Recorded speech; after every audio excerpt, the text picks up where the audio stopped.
बघा, समान किंमत असलेल्या दोन वस्तूवर अनुक्रमे 10% व 12% सूट दिल्यानंतर त्या दोन सुटीमधील फरक 12 रुपये आहे, तर वस्तूची छापील किंमत किती असा प्रश्न विचारला. सोडवायचा कसा?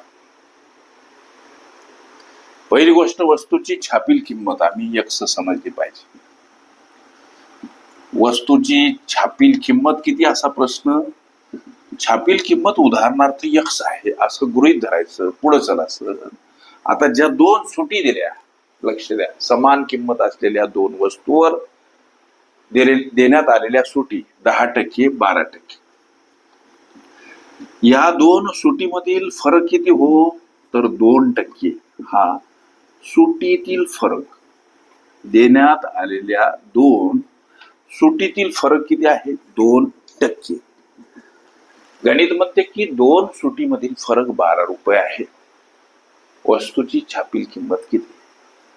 यक्स समजलेल्या छापील किमतीच्या 2% म्हणजे जर का 12 रुपये, तर यक्स म्हणजे किती असा प्रश्न मनाशी आम्ही केला पाहिजे.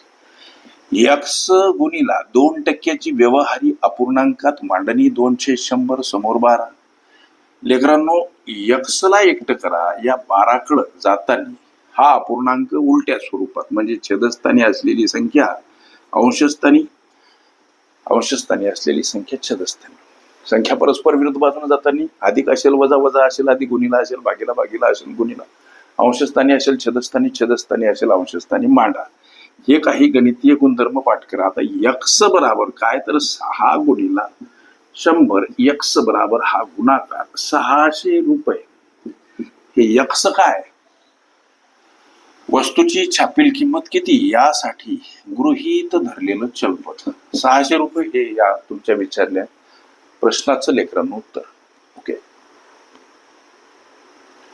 छापील किंमत, सूट ही माझी, तसे सूट, कमिशन, दलाली ह्या माझ्या सर्व प्लेलिस्ट अवश्य बघा. त्यामध्ये विविध स्पर्धकांनी विविध अंगांनी विचारल्या संभाव्य अशा असंख्य प्रश्नांचा सराव तुम्हाला करते.